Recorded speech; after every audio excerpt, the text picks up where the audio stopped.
You didn't tell me it was a video.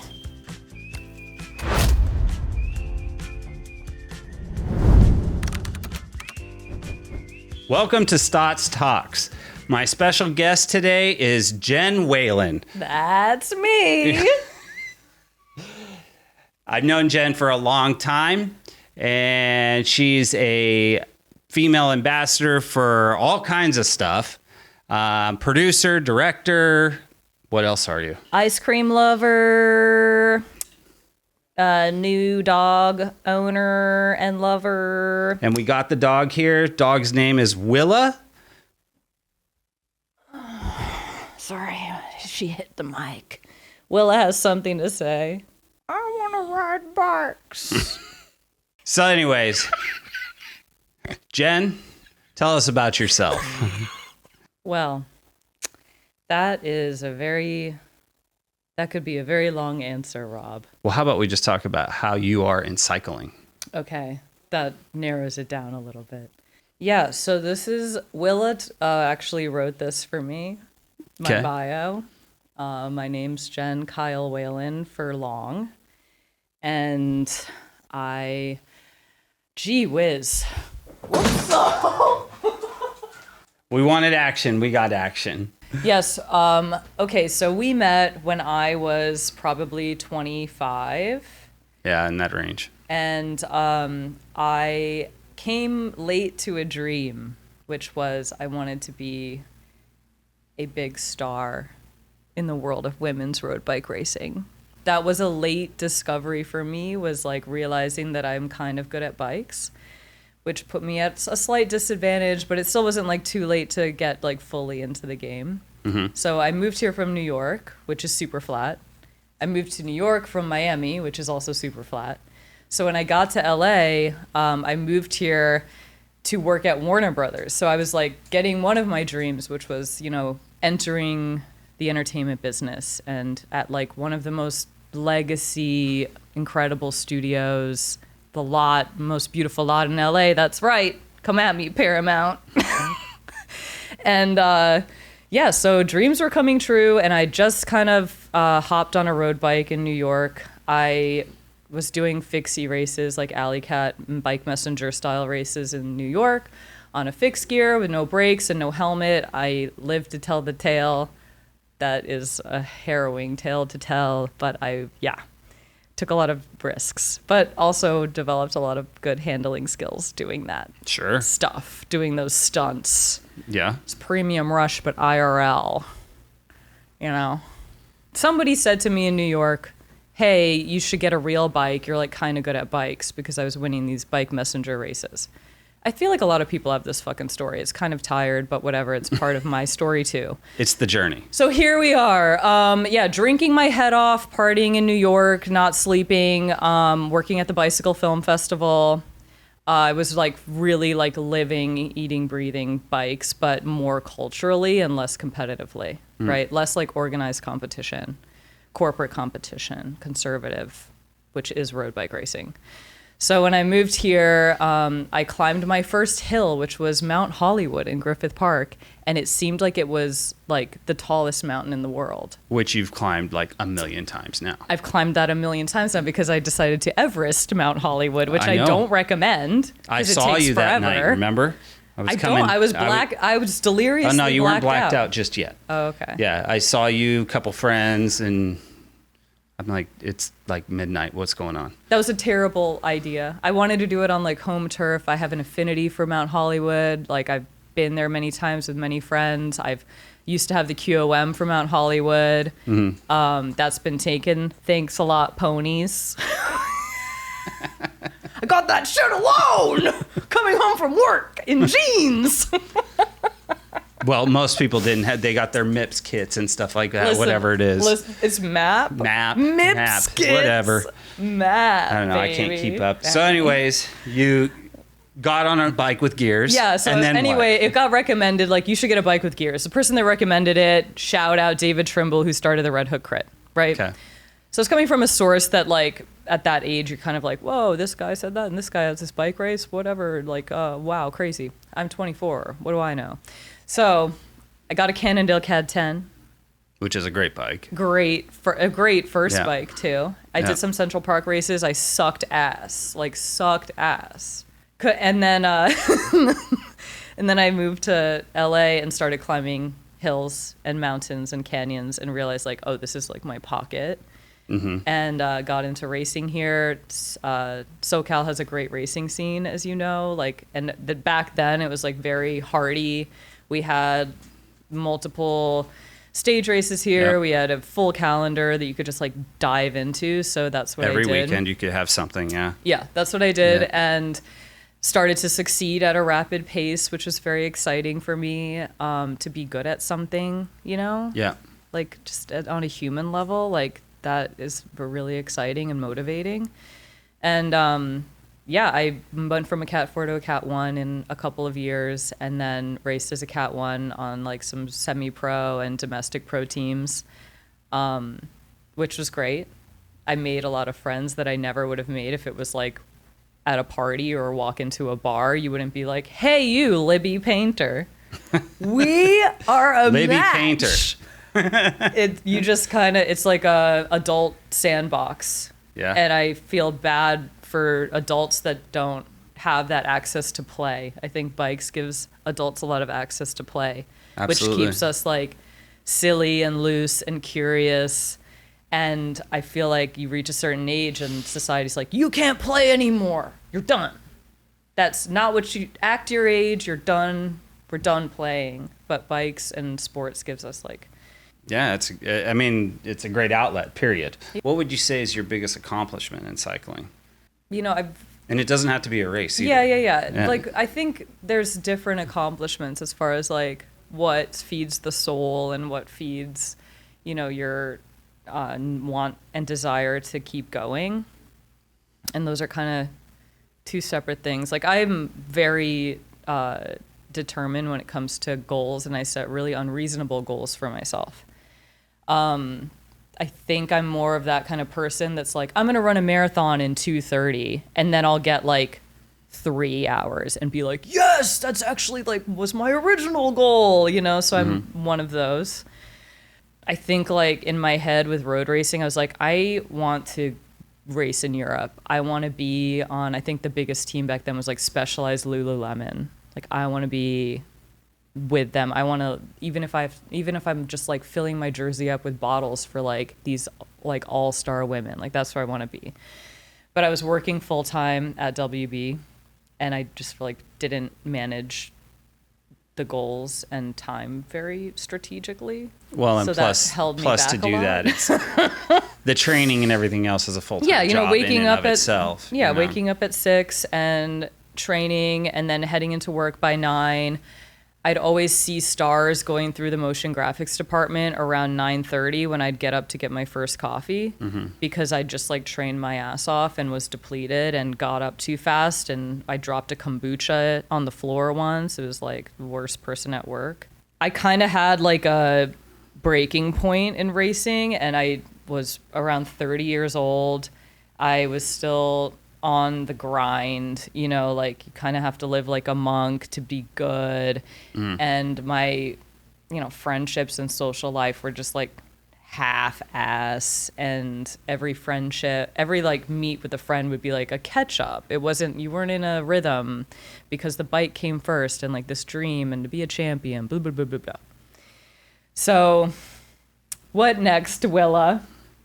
We took the team bike and we flew to New York, and we decided to ride our bike home with a tent and a Twin Peaks t-shirt and see what Mother Nature had to say about our life decision and path forward, right? So wait, let me get this straight.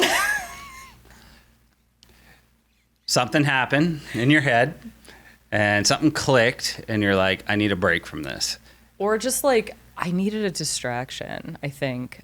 But you got on a plane. Yeah, with I your also bike, quit my job. And you quit your job. Which was a good job. Which was a good job.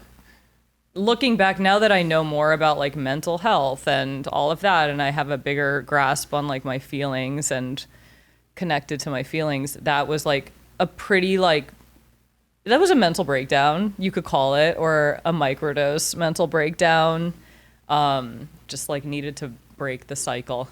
So, but what I'm getting at is you got on this plane, flew to New York with your team bike. Team bike. You got a tent. Yeah, I went landed and time to ride back to LA. Yeah, I went to Golden Saddle. Sorry, they just like have all the bike packing stuff. Oh, No. good. That's fine. Sorry to they don't exist anymore. RIP. Neighborhood establishment. Which is a bummer, by the way. It is a bummer. Yeah, we love them. It is a bummer. So I went there and I just like kind of loaded up on the shit that I would need, like bags and a tent and whatever, you know, and had no idea how to bike pack. Like the bike only was defined as like this machine to train on and dial in the human body to be as efficient as possible. And it was a work device for me, and it also like a symbol of like beauty, but also a lot of pain and like, you know. So you rode back. So I rode it back. I started. Was that scary? What was the deal there? Like you're sleeping on the side of the road, hotels. What are you doing here? Yeah, it was by yourself, by the way. No, well, I wasn't by myself I wasn't by myself. I was always at least with one other person. Okay. Because people would like join the ride. You know, there was like this, one of the first boutique apparel companies before MAP and BBUC and what's Penis? You know, the Penis one, PNS. I don't know that one, but Penis, we'll go with it. All right. You know, it says PNS on the back and on the sides. Yes, got it. You know, what's that one called again? I don't know what the name is, but It says penis on it. And like people ride around and it's literally of a penis on your back and on your leg. Lovely. But it says penis anyway. So like it was a stunt that this apparel company was pulling off. They were called Search and State. So they were like, do you want to ride across the country? Now is your chance. And I was just having like one of those days at work where I was so bored out of my mind. I think I was cutting a 2.5 Men spot with like the same stale jokes that we've heard for the 20 years it's been in syndication. Right. Mm-hmm. And I'm just like, oh my God. This is for me. Like, this is speaking to me. Like, this is direct from God. So I called up the dude and I was like, is this for real? And he's like, yeah. And I'm like, I want to do it. Let's do it. So anyway, I get prepared. I'm like kind of shitting bricks because I hadn't been camping since Girl Scouts, which I finished. You know, I was 18 when Girl Scouts was over for me. And it was quite sad. But I hadn't been camping since cookies. Then. I mean, you just like, they're like, you're too old. This is silly now. Yeah. Again, I can like, see that. It's not silly. Girl Scouts should be forever. They should. It's camping with your girlfriends and like doing outdoor shit. Yeah. Like I do a form of Girl Scouts now. It's just not like official troop business. That's true. But you guys don't sell cookies, do you? Fuck that. Who's got time to sell cookies around here? But that's the best part. They're $7 now. They were $2.50 when I was a Girl Scout. That's insane. But anywho, so this trip was I didn't go on this trip feeling like I was going to get a big message or change or awakening or whatever. And that's exactly what it did to me. It like fully changed my DNA, my brain chemistry. It didn't change my DNA, you know what I mean. Changed my brain chemistry, snapped me out of that like very selfish bike racer lifestyle. You really can only think about your needs, your body, your recovery, whatever, if you're going to be good. Diet, the whole thing. Yeah. Dude, it's insane. Yes. It's insane. So on this trip, I was like, oh, but I care about this person I'm riding with so much. I'm going to braid their hair every day into pigtails, and we're going to eat peanut butter and jelly tortillas on the side of the road in like the Bighorn Mountains and discover what it just means to be an animal again.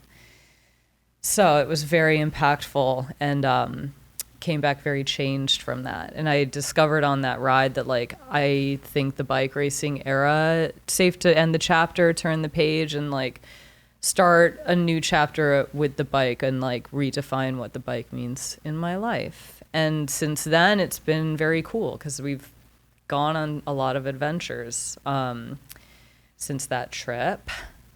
And it started like a relationship with Specialized because I did something crazy and I wrote an open letter on the early days of Instagram saying, may I please have a bike? This one is this race bike is not fit to ride in a bike packing style, and I'm gonna need to quit because my back is killing me.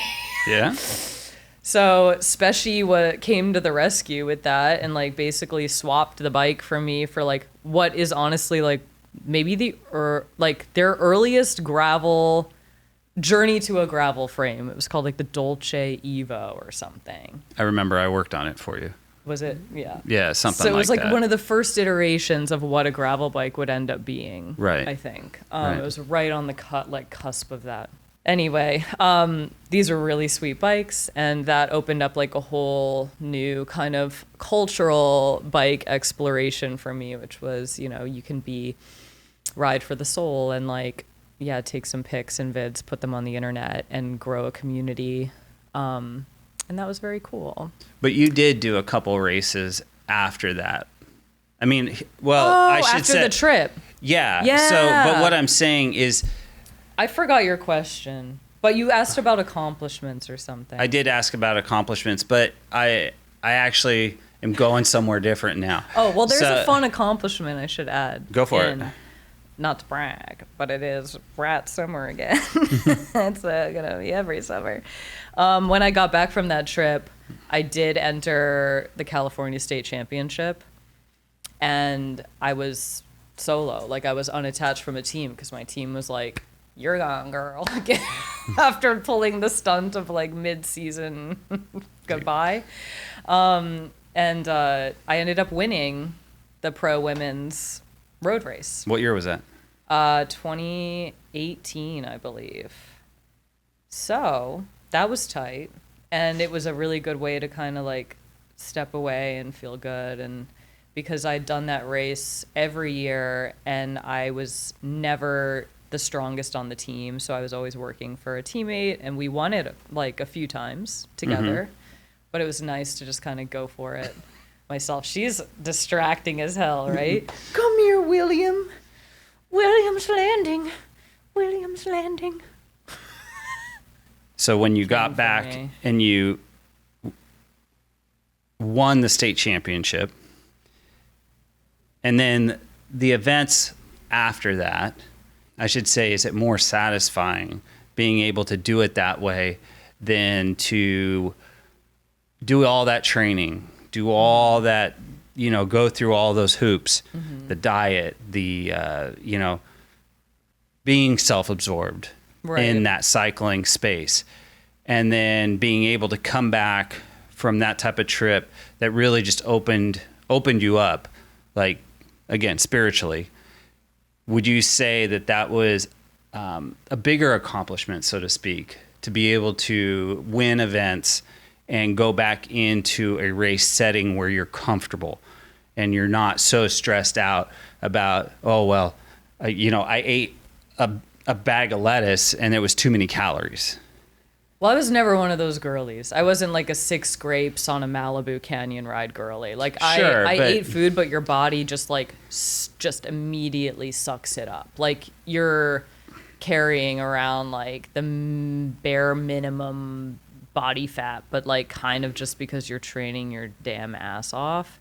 And like but anyway, it was very rewarding because it was like, that race was very cool because I had just gone through this whole like discovery, humbling by nature thing, and to revisit an environment that kind of left a lot of trauma was like a healing experience, I think, and like very symbolic. But then therapeutic. Like, yeah, for sure. Yeah. But you know, in the post bike racing thing, because now that really seems like so long ago. I guess it kind of was so long ago. It kind of coming at bikes from more of like being a member of the community, and like maybe it's a little more rewarding to ride bikes with friends, show friends how to ride bikes, get them set up, like kind of be more of a shepherd figure. Yeah, is very cool to me because, and I think it like benefits the world more than like me trying to maybe be a domestique on like a low tier world tour team. Sure. No, I get it. Like, I mean, it's, if we're lucky. So yeah, leading the rides all the years that I've done it myself, I look at it as like, well, look how many people have been introduced to bikes. Yeah. Look what the bike has done for them. And you and I were talking about this yesterday, where the bike acts as that outlet for people, and they need that. And it's a bit of it's a therapeutic thing, and we need that outlet to be able to clear our minds, to be able to be fresh for the next day, all that type of stuff. But at the same time, there is, like you said, that community that is important. And coming together on something where, I mean, we may drink after the ride, but it's healthy. It's good for our minds. It's good to be, so to speak, brothers and sisters in the trenches, Yes. It's very cute and very wholesome and fulfilling, I think. Like, yeah. And we're all dressed in our underwear, too. So we have superhero kits. And we're dressed in underwears. It's always so funny when you introduce somebody to the concept of a chamois pad. Yeah. They're like, why is there a pad in here? Is this a diaper? Like, what? Why do I look like an Olympian? What is this wrestling outfit? And, it's always a good call.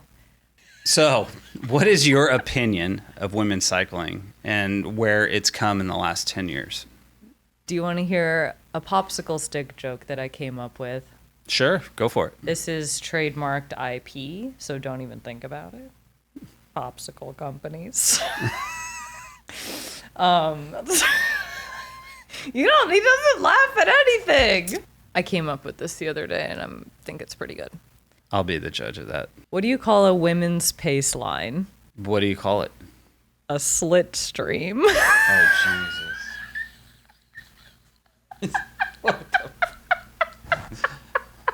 We're all going to hell right now. That's really good, right?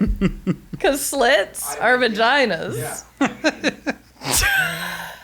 I would love to hear your opinion on women's cycling and where it's come in the last 10 years.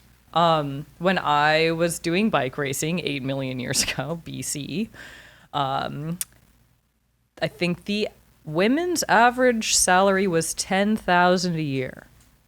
That is not anything you can support yourself off of in any part of the country, at least country. Not this country. So that meant that 2 options, or maybe 3. 1, have a trust fund, if that's not working for you. 2, have a small business, which is definitely going to take time and energy away from racing. Or 3, at the ripe age of probably your mid-20s, move back in with your parents. So that's kind of what the state was back then. And so it was very much so a passion decision, a passion sport. There was no woman on this God's green earth that was racing her bike for money then. Absolutely not. Like, it was all for passion, which is kind of cool because it makes it a very pure sport in that sense. It does, but at the same time, you got to eat. Well, we also have to see the gains and things, right? Yeah. The loss is very obvious. The gain is that. Just fun to find silver linings playbook. Yeah. But it did suck ass. So now scoot forward 10 years or whatever. Back then, I think there was some movement started.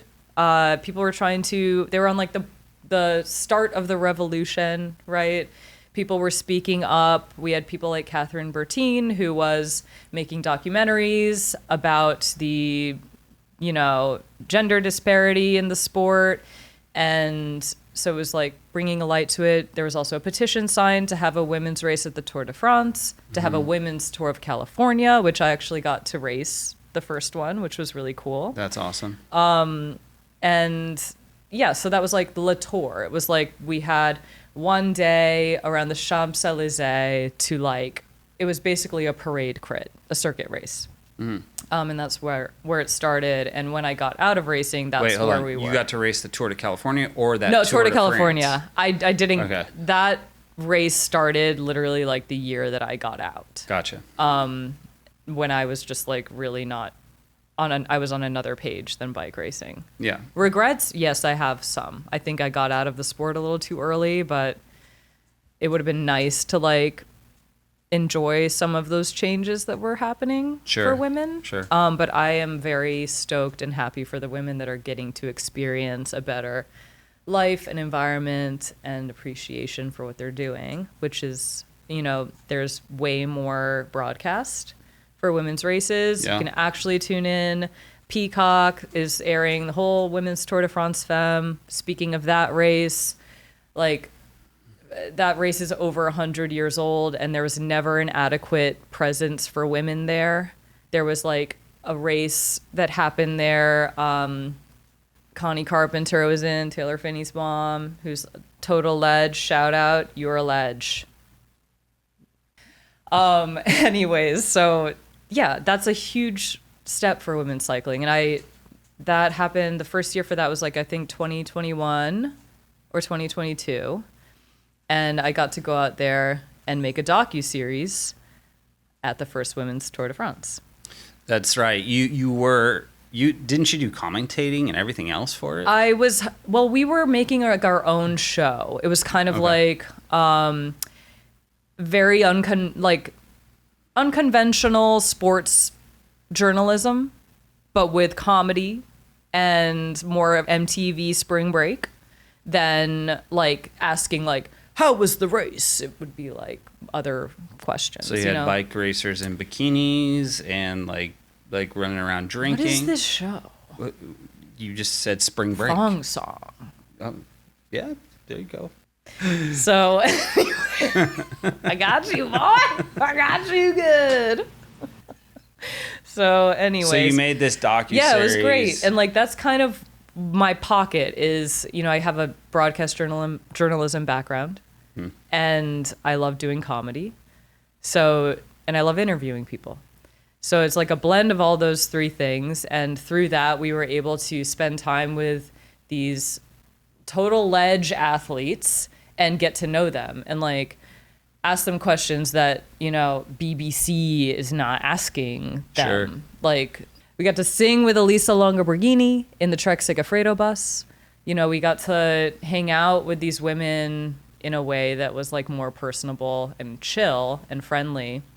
And I think like me being who I am versus like an old man with a backpack who's just being rude and kind of pushing everyone around to get their soundbite and then just leaving, had an effect on them. So they were kind of seeking out my microphone by the end of the week and That's rad. Giving me the bite because they're like, oh, this girl actually cares. So why didn't you go back to do it the following years? And now it's just completely legit out there.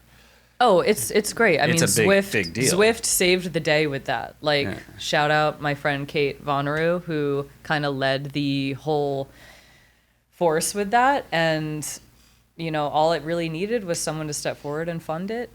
And they have a great race director. It's a really fun race. It's different from the men's. Like, they're completely different new courses that are being ridden, which is really cool because just because this race existed 100 years ago, that doesn't mean like those routes are going to be the same. So now, but they're a week long versus the 3 weeks. Yeah. When I interviewed these women, like that was one of the questions that I had was like, would you want a longer race or is this good?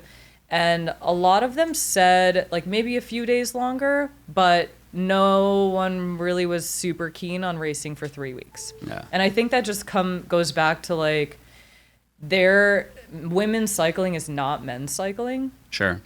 At all. It's an entirely different sport. Our bodies are different. You know, women tend to do better at like short, explosive races than 5 hours just kind of like Peloton riding with some breaks and like whatever and for snacks. 3 weeks. So, and it makes the women's race that much more exciting because shit is happening all the time. Yeah. You know, shit's happening all the time. Like people are taking big swings because it's not 3 weeks long. You got to make shit happen in a shorter amount of time. So like, it's almost like speed racing of Tour de France. It's really exciting and cool. I think that's why like more Yeah. people are watching it. I mean, we put it on the shop all the time. The women You are always get caught up watching it. spectacular. They're spectacular. Yeah. Even fucking Nike's like, actually, we're coming back to bike racing because we're gonna sponsor Demi Vollering and her team. I would love to see that. They just because I'm did. a sneakerhead. No, they did. Well, They haven't been back because all the Lance Armstrong shit. This is also like, like it's Ask a new day. Jeeves. It's a Ask new Jeeves. days. This is my hot take. Ask Jeeves. Whatever. They got out of cycling because of the whole Lance Armstrong thing. Have been in the shadows. That's not true completely What? because Cavendish was wearing some Nikes. But like on his kit. Well, I mean, he had the shoes. That's all you need, isn't it?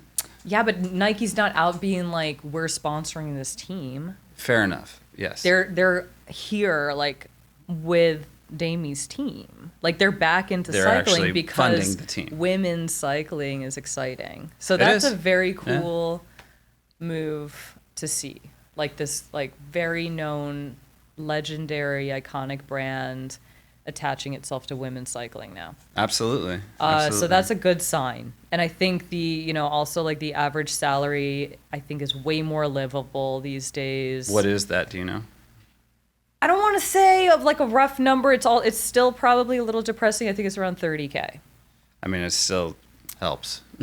It's more than double than what it was 2 years ago. But also, endorsements. Yeah, and a lot of the cyclists $1 are million getting those. mark has finally been broken in Yeah. a salary. So it's fucking cool. Yeah. Do you think the industry's speaking to women a little bit better with product? I think merchandising options have vastly improved, Rob, because Thank we're you. no longer seeing these fogly butterfly and ribbon patterns in celeste and magenta, and sometimes some lilac. That is gone with the wind, and now we have a lot of options for us. I feel like the chamois pad's been just like fully evolved. Yeah. Also women's saddles. When I first got into cycling, I think like the Terry saddle was the best option that we had, and Or the CL Italia lady. right, and that was still hard as a rock. Yep. You could beat your dog with. I'm just kidding. I would never beat you.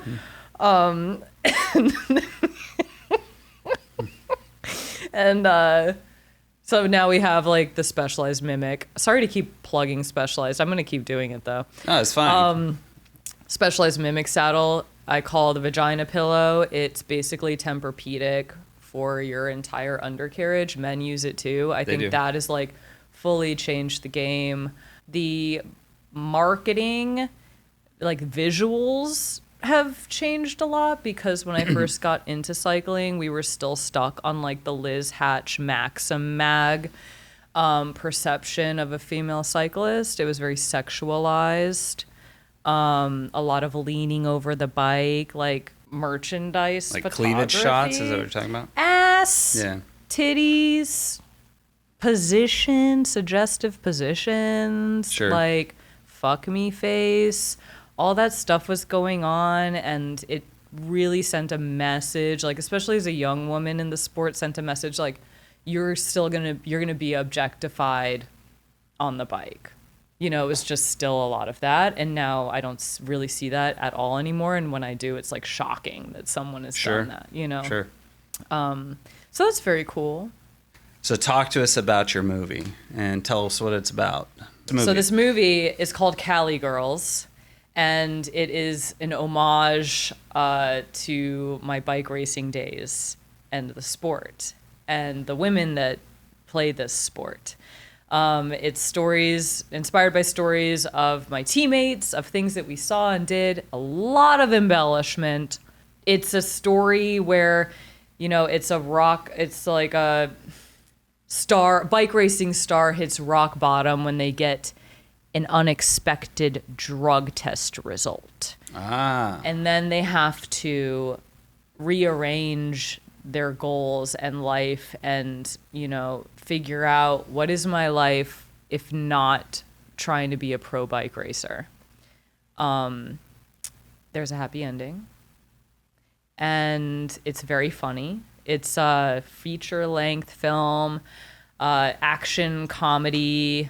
It's kind of got it all. Love. There's mountain biking in it, too. Lovely. I had to crash a mountain bike like 15 times. That was my choice because I wrote the script. Yeah. Jen's trying to mountain bike right now. She's trying to figure it out. I wrote. She said the wheel. She doesn't know how to get the wheels off the ground at all. I need to learn how to catch big air. But anywho, so the whole, it's a beautiful story with Cali Girls. When I was working at Warner Brothers, and you know, feeling like I needed to have another creative outlet that was like me, that was, you know, my shit. So we started Cali Girls, me and my teammate Aaron Lamb, who had this idea when we were on our way to the Boulevard Road Race. It was the season opener. We were both nervous as hell. I think we were like cat threes. And she's like, I have this idea. It was the early beta days of Strava, like 2012, 2013, like early beta days. And she's like, let's make a movie where we race up Latigo Canyon and I throw my Garmin to beat you. And I'm like, actually, let's make that movie. And she's like, for real? And I'm like, yeah, we can make that movie. So we made that movie. It's a short film. It's like 10 minutes long. And that cracked open like the entire world of Cali Girls. So we made 4 more short films on this concept, kind of like as bike racing evolved for us. And as I was developing as, you know, a writer and a director and like learning these things and moving through my career, it's a really cool showcase of like that growth and how also you can kind of see how bike racing was changing its definition through those shorts. We pulled off a miracle. You know, we got an amazing crew. Our DP has done camera operating on Glow and Insecure, and like we got really great people from the movie business to be on our crew. And then, you know, we had support from Panavision because they jumped on the project and saw, oh, this is a cool, unique thing that like celebrates women. And then we also had my homies that shoot bike videos on our crew so that the Hollywood people could learn from the bike people, because it's a very specific thing to shoot, is like bikes in motion. Sure. And if you haven't done it before, you don't know, like, oh no, the best way to capture this is we're going to strap you backwards on an e-bike. And you're going to hold a camera that can't be over a certain amount of weight, and needs to be steady. And we're just going to rip you around inside a pack of cyclists. That is like a foreign language to a lot of people that have like come from like shooting big studio shows and things like that. You guys do this, yeah. With your YouTube and everything, like it's a really specific skill to develop, and like it's very valuable to know how to do it. And the rider needs to know what they're doing, and the camera guy, we have to talk quite a bit. So it's actually interesting and scary at the same time. It's scary. It's full trust in whoever's operating that e-motorcycle or whatever's going on. So we had a lot of that, and it was super cool. I'm very excited about it. It's a great story. And so when should we expect it? This summer, baby, premiering in LA. You heard it first here on Stotts Talks. Nice. This summer, Cali Girls official release is going to be an LA world premiere, and it's going to be a blowout, and I expect your attendance. You don't want to miss it, actually. So I'm just going to say, because by the time we get this done, maybe we'll have a trailer from you. So when do you expect that? Maybe. Listen, the finishing process, it's a whole rigmarole. So we are in our final stages. We're in the final stages. Hopefully a trailer comes soon, and then we can post it. But if not, you get some sick stills. Right now, Cali Girls is like super bad in the slitstream. So bike companies, just put your money in people's movies. Yeah. Because the first women's scripted cycling action comedy is going to be here this summer. It is the first. There's no other movie that's about a scripted movie that's about women cycling. I wouldn't think there is. And now we're going to live to see the day. Nice. of a hot new genre breakout film. Well, Jen, it was a pleasure having you. Thank you for coming. As always, I love just chatting. I look forward to seeing your movie. Thank you, Rob. And also, I want to say something else. I've been coming to your shop for a long time, 15 years, and this More man... than that. No, I've only lived in LA for... All right, No. I've lived in LA for 13 years. I've been coming to Rob's 13 years. shop since it was called H&S for 13 years. And Rob took care of me as a fresh, young, poor bike racer, and his entire team. His mechanics would literally let me bring my bike to their house if it was an emergency and the shop was closed. I don't know if you know that. Yeah, Shout out Steve. Like, it's. I want to just say thank you You're very on the welcome. record for giving yourself and your resources to like aspiring bike racer weirdos like me. You're very Yeah. welcome. So it's nice to be back here talking about this now. Yeah. You're welcome. And thank you for coming again. We can hold hands and cry after the show. Not to get too mushy. But it does mean a lot. Anyway, support your local bike shops. Duh. Right?